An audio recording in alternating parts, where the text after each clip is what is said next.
I'm not making excuses anymore on this channel. I have done so, I've made excuses for them, but I'm not making excuses anymore. It's quite evident I'm being treated like crap. But you know, I'm a fighter anyway. So I hope tomorrow that I wake up feeling better. The fashion world is still reeling from the bombshell whistleblower leaks that allegedly exposed Hermes for producing its $30,000 0 cents Birkin bags in Chinese factories while marketing them as made in France. It's an absolute joke. I don't get this treatment anywhere else. So hurtful. So wrong.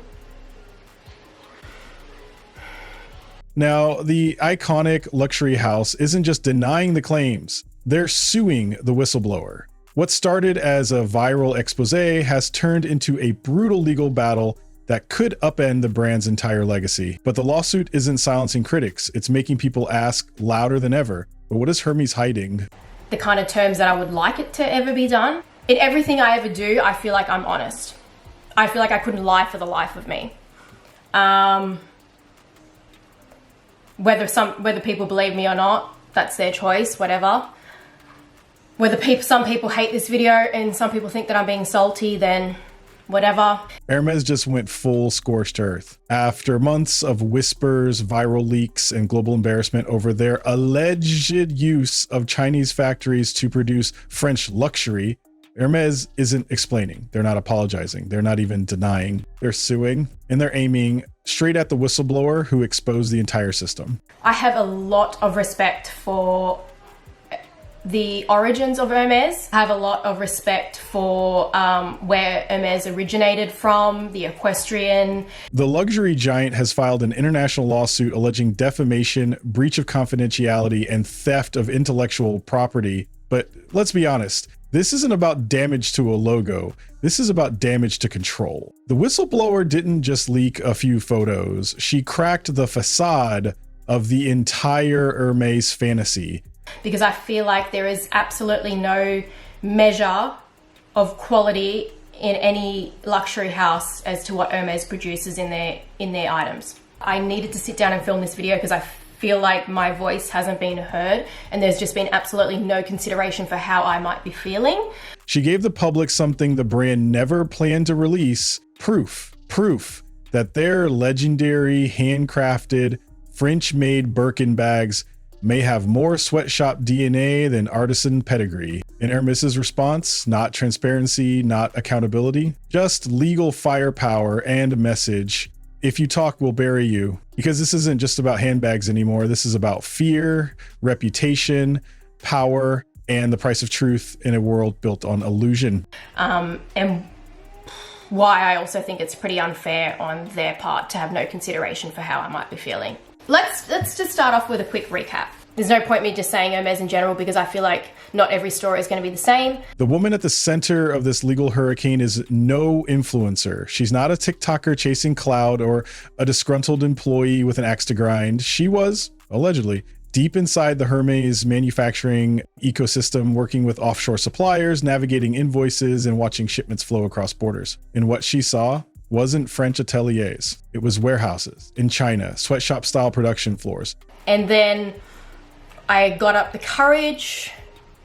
I felt intimidated that I just felt scared of going. And then one day, workers churning out leather handbags that looked shockingly close to the iconic Birkin, machines pressing in the Hermes signature stamp, heat tools used to seal stitching, assembly lines, not artistry. She documented it, filmed it, cross-referenced order codes. Then she dropped the bomb. Well, not really one day. I gave birth to my daughter at the end of 2016. And then a few months into 2017, I was like, you know what? Surely I can get enough courage up to go into the local Hermes store. Actually, it brings... How stupid is this? I feel like I want to cry.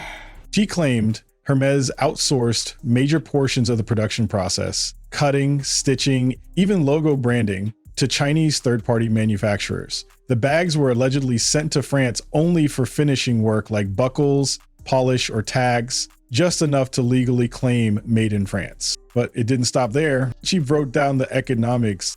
Leather tilde $150, 0 cents. All hardware tilde $50, 0 cents. Tilde $200, 0 cents. Total estimated cost per bag, under 800, 0 cents. And yet these same bags, when dressed in velvet boxes and sold in boutiques, pushed for $20,000, 0 cents, $30,000, 0 cents, even $38,000, 0 cents. I was I was appreciated by the house, that I was appreciated by that store. That's how she made me feel. She passed me on to someone else who was really great as well. She was a lovely lady, but her footage hit TikTok like a lightning strike. Millions watched, screenshots spread, and suddenly consumers weren't just skeptical, they were furious. Because if what she exposed was true, then the entire Hermes myth handmade exclusive legacy luxury was nothing more than a high gloss lie wrapped in crocodile skin. It all started with her making me feel comfortable to go into the store. Let me just say, I've had another child since that, and I didn't have postnatal depression again. I've overcome that, and I feel very proud. And the price of revealing that, a lawsuit designed to break her for weeks. Hermes said nothing. No press conference, no interviews, no proof, just silence. I meant lawyers. Rather than address the videos, the factory footage, or the viral cost breakdowns, Hermes finally responded with a legal takedown. Their lawsuit hit headlines like a gavel. It accused the whistleblower of defamation, industrial sabotage, violation of non-disclosure agreements, and the theft of proprietary production data. As their official statement, cold and rehearsed, they called her leaks an orchestrated attack on brand integrity and claimed the lawsuit was about protecting French craftsmanship, not silencing truth. But that excuse fell flat. Because if the bags are really handmade in France, why not just prove it? Why sue instead of show? Why unleash a global legal team instead of walking the public through your ateliers? Critics say this isn't about integrity, it's about damage control. And instead of repairing trust, Hermes doubled down on fear tactics. They didn't just want to stop the leak, they wanted to make an example out of her. You send a clear message, expose us, and we'll come for your entire life of what happened next. Only made things worse. Hermes might have thought suing the whistleblower would restore their image. It did the opposite. The moment the lawsuit hit the press, the internet flipped fast. People flooded TikTok and Instagram, reposting the whistleblower's original footage with captions like, "This is what they're trying to hide." So instead of showing proof, they filed lawsuits. Sketchy. Her follower count exploded hundreds of thousands in a matter of days. Influencers from the beauty space, fashion YouTubers, investigative TikTokers, everyone started taking sides, and they weren't siding with as they were defending her. One creator stitched her clip and said, "If Hermes was innocent, they'd have posted a factory tour, not a legal threat." Hashtags like boycott Hermes, luxury lies, and justice for whistleblowers started trending globally.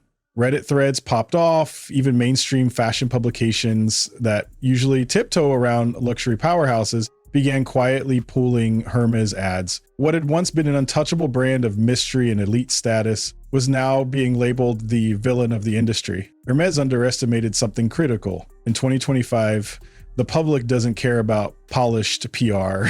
They care about receipts, and Hermes delivered none. Let's talk about what the whistleblower actually showed. In one viral clip, workers are seen applying Hermes logos to leather panels that had already been machine cut, contradicting the brand's claims that every step of production is done by French artisans. Another video breaks down the costs of producing a Birkin. The leather, $150, 0 cents. Hardware, under $50, 0 cents. Labor, $200, 0 cents max. Final price tag over $30,000, 0 cents. And suddenly consumers started asking, what am I paying for? And that's when Hermes flipped the switch. The message was no longer about luxury, it was about control. Control the narrative, control the whistleblower, control the damage. But what happened next would shock everyone. Hermes' lawsuit isn't just about silencing the whistleblower, it's about sending a warning. Legal experts say the brand is using a scorched earth approach, dragging the case out in multiple countries, stacking defamation with breach of contract,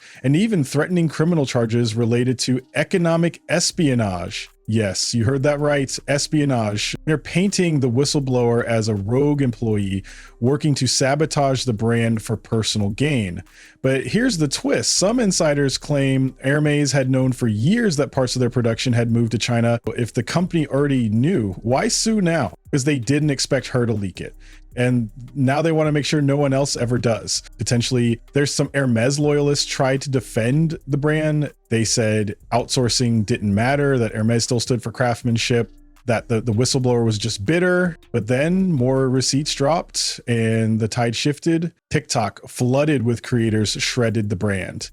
Luxury lies trended. Even fashion editors who once praised Hermes for its legacy began issuing quiet retractions or distancing themselves entirely. Customers began demanding transparency. How many Birkins were actually made in France? How many celebrities were gifted Chinese stitched bags? And suddenly resale prices dipped, not drastically, not yet, but enough to show that trust in the brand. It's cracking. Let's not pretend this is Hermes' first time at the crisis management rodeo.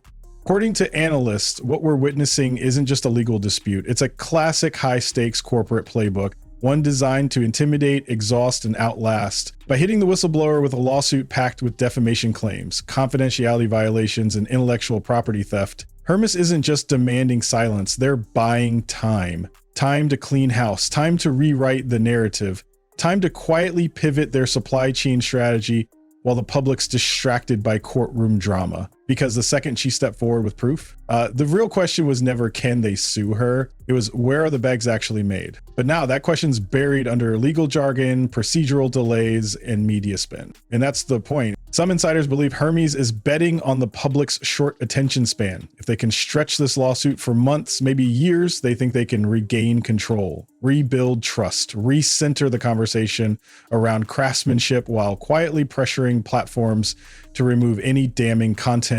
But this tactic is risky, very risky, because the more aggressively they come after her, the more people begin to wonder, what are they trying so hard to hide? Every court date, every new filing, every vague statement, what keeps the spotlight right where Hermes doesn't want it? On truth they refuse to show. And for a brand that claims to stand for timeless elegance, weaponizing legal fear against a single voice is not just bad optics, it's desperation. Hermes suing the whistleblower isn't just a legal maneuver, it's a power move. And now the question isn't just whether she was telling the truth, it's what happens if she was. Because if this case goes to court, any part of her story holds up under scrutiny, Hermes won't just lose a lawsuit, they could lose their entire brand.